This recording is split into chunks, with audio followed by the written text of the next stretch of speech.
Hello, എല്ലാവർക്കും പുതിയൊരു വീഡിയോയിലേക്ക് സ്വാഗതം. അപ്പോൾ ഇന്നത്തെ വീഡിയോ വരുന്നത് സ്ട്രെയിറ്റ് പാൻറ് എങ്ങനെ സിമ്പിളായിട്ട് കട്ട് ചെയ്യാം എന്നുള്ളതാണ് ഇന്നത്തെ വീഡിയോ. അപ്പോൾ ഞാനിത് പാർട്ട് 1 പാർട്ട് 2 ആയിട്ടാണ് ചെയ്യുന്നത്. പാർട്ട് 1 സ്ട്രെയിറ്റ് പാൻറ് എങ്ങനെ കട്ട് ചെയ്യാം എന്നുള്ളതും പാർട്ട് 2 അതിൻ്റെ സ്റ്റിച്ചിങ്ങുമാണ്.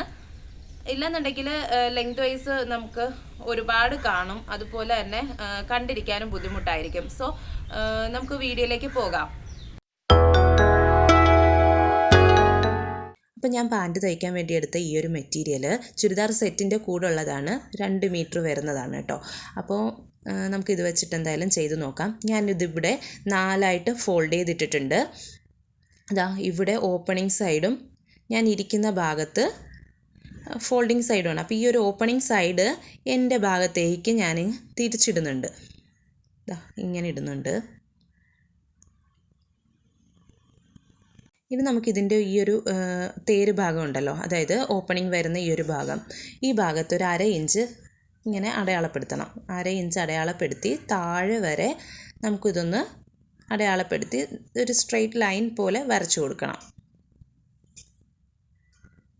അപ്പോൾ ഇതിപ്പോൾ നമ്മൾ അടയാളപ്പെടുത്തി എടുത്തിട്ടുണ്ട്. ആ താഴെ വരെയും ഈ ഒരു ലൈൻ ഇങ്ങനെ അടയാളപ്പെടുത്തി എടുത്തിട്ടുണ്ട് കേട്ടോ, 1/2 ഇഞ്ച്. ഇനി നമുക്ക് ഒരു 2 ഇഞ്ച് ഇവിടെ നിന്ന് ഇങ്ങനെ താഴേക്ക് 2 ഇഞ്ച് അടയാളപ്പെടുത്തണം. അതെന്താണെന്ന് വെച്ചാൽ ഇലാസ്റ്റിക് ഉണ്ടല്ലോ, നമുക്ക് ഇലാസ്റ്റിക് വെക്കാൻ വേണ്ടിയിട്ടാണ്, ആ ഒരു പടിയുണ്ടല്ലോ അത് വെക്കാൻ വേണ്ടിയിട്ടാണ് 2 ഇഞ്ച് മൊത്തത്തിലൊന്ന് താഴേക്ക് അടയാളപ്പെടുത്തി കൊടുക്കണം. അതുപോലെ ഇങ്ങനെ ഇവിടെയും അടയാളപ്പെടുത്തി കൊടുക്കുക. ഇനി ഇതൊരു സ്ട്രെയിറ്റ് ആയിട്ട് വരയ്ക്കണം. ഇപ്പോൾ ഞാൻ വരച്ചെടുത്തിട്ടുണ്ട്.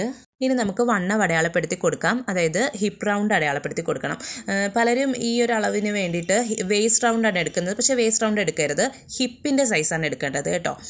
അപ്പോൾ എനിക്കിവിടെ ഹിപ്പ് റൗണ്ട് വന്നിരിക്കുന്നത് 39ആണ്. 39നെ 4 കൊണ്ട് ഭാഗിക്കണം. 4 കൊണ്ട് ഭാഗിക്കുമ്പോൾ 9.75 കിട്ടും. ഞാനത് റൗണ്ട് ചെയ്ത് 10 എടുക്കുന്നുണ്ട് കേട്ടോ.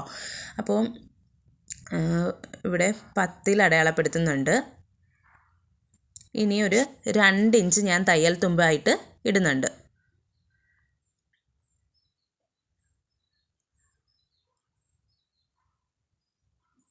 ഓക്കെ, 2 ഇഞ്ച് തയ്യൽ തുമ്പ്. ഇനി നമുക്ക് താഴേക്ക് ക്രോച്ച് ലെങ്ത് കണ്ടുപിടിക്കണം. ക്രോച്ച് ലെങ്ത് കണ്ടുപിടിക്കാനും ഇതുപോലെ തന്നെ ഹിപ്പ് റൗണ്ടിനെ 4 കൊണ്ട് ഡിവൈഡ് ചെയ്തിട്ട് 3 കൂട്ടണം. അപ്പോൾ ഹിപ്പ് റൗണ്ടിന് 4 കൊണ്ട് ഡിവൈഡ് ചെയ്യുമ്പോൾ 9.75 റൗണ്ട് ചെയ്ത് ഞാൻ 10 എടുക്കുന്നുണ്ട്. അതിൻ്റെ കൂടെ 3 കൂടി കൂട്ടി 13 എടുക്കുന്നുണ്ട് കേട്ടോ. അപ്പോൾ ക്രോച്ച് ലെങ്ത് വരുന്നത് 13 നമുക്ക് അടയാളപ്പെടുത്താം.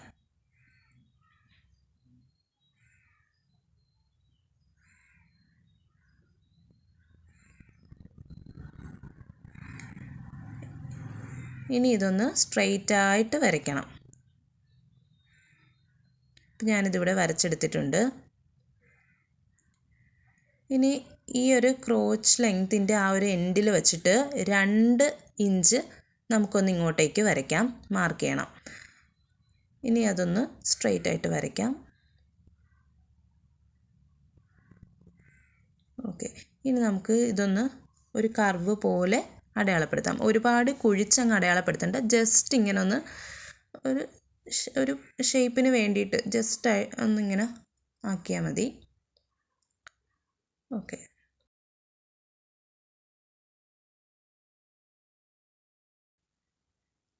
ഇനി നമുക്ക് ഫുൾ ലെങ്ത് വരുന്നത് നോക്കാം. ആ ഒരു 2 ഇഞ്ച് നമ്മൾ ആദ്യം അടയാളപ്പെടുത്തിയത് വിട്ടിട്ട് വേണം, അതിൻ്റെ താഴേന്ന് വേണം ഫുൾ ലെങ്ത് അടയാളപ്പെടുത്തേണ്ടത്. എനിക്കിവിടെ 33 ഫുൾ ലെങ്ത് വരുന്നത്. 33 അടയാളപ്പെടുത്തിയിട്ടുണ്ട്.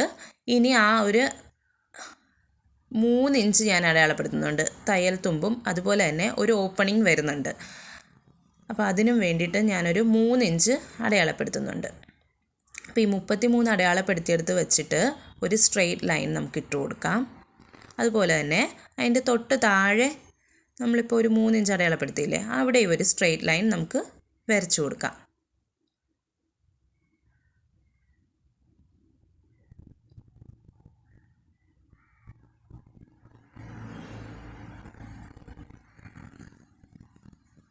ഇനി നമുക്കൊരു 7.5 ഇഞ്ച് അടയാളപ്പെടുത്തി കൊടുക്കാം. 7.5 ഇഞ്ച് അടയാളപ്പെടുത്തുമ്പോൾ 1/2 ഇഞ്ച് നമ്മൾ നേരത്തെ വിട്ടില്ലേ, സൈഡിൽ അത് കഴിഞ്ഞിട്ട് വേണം 7.5 ഇഞ്ച് അതുകൂടി ഉൾപ്പെടുത്തിയിട്ടാണ് നോക്കുന്നതെങ്കിൽ 8 ഇഞ്ച് അടയാളപ്പെടുത്താം. ഓക്കെ, ഞാനിപ്പോൾ അത് വിട്ടിട്ട് ഒരു 7.5 ഇഞ്ച് അടയാളപ്പെടുത്തുകയാണ്.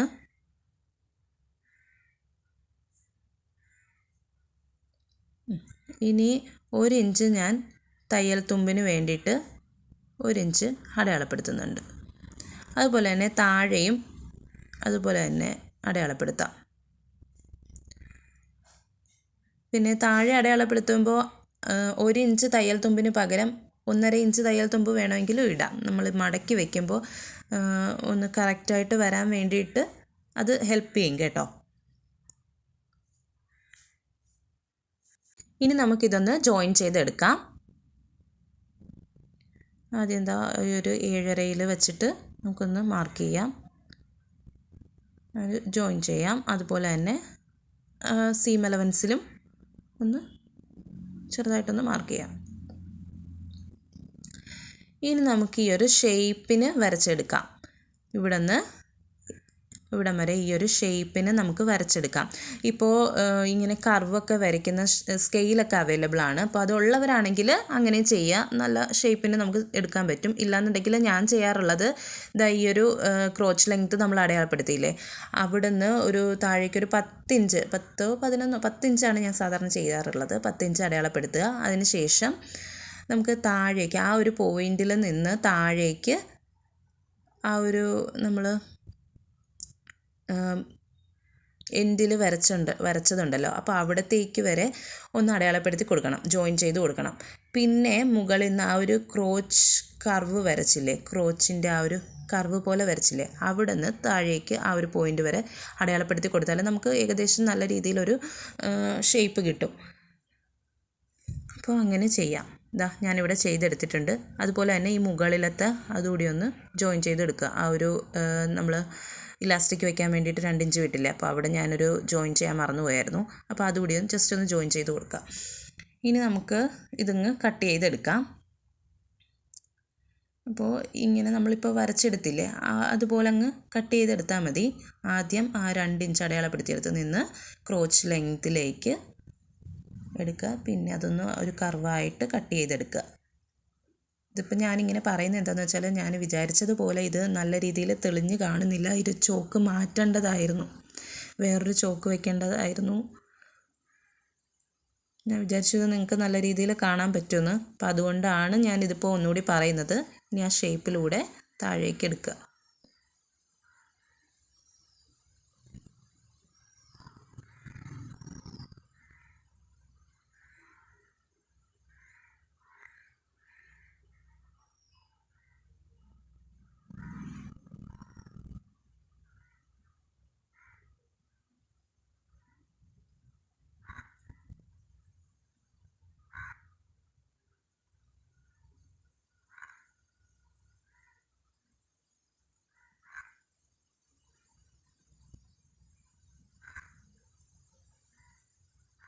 ഇനി ഈ ഒരു ഭാഗത്ത് ചെറുതായിട്ടൊന്ന് കട്ട് ചെയ്ത് കൊടുക്കുക.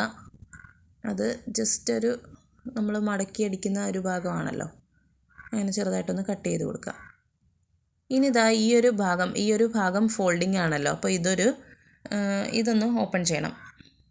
അപ്പോൾ അതിന് വേണ്ടിയിട്ട് ഞാനൊന്ന് കട്ട് ചെയ്ത് കൊടുക്കുന്നുണ്ട്. അപ്പോൾ ഈ ഒരു സ്ട്രെയിറ്റ് പാൻറ്റിൻ്റെ കട്ടിങ്ങും കാര്യങ്ങളും ഒക്കെ നിങ്ങൾക്ക് മനസ്സിലായി എന്ന് കരുതുന്നു. വളരെ സിമ്പിളായിട്ട് നമുക്ക് ചെയ്തെടുക്കാൻ പറ്റും. അപ്പോൾ ഇതിൻ്റെ സ്റ്റിച്ചിങ്ങും കാര്യങ്ങളും ഒക്കെ ഞാൻ പാർട്ട് 2 ആയിട്ട് ഇടാം. ഇല്ലെന്നുണ്ടെങ്കിൽ ലെങ്ത് കൂടുതലായിരിക്കും, എന്തിനാ വെറുതെ ഒരു കൺഫ്യൂഷൻ ഉണ്ടാക്കുന്നത് എന്ന് വെച്ചിട്ടാണ് ചെയ്യാത്തത്. അപ്പോൾ നമുക്ക് സ്റ്റിച്ചിങ്ങുമായിട്ട് നെക്സ്റ്റ് വീഡിയോയിൽ കാണാം. ബൈ.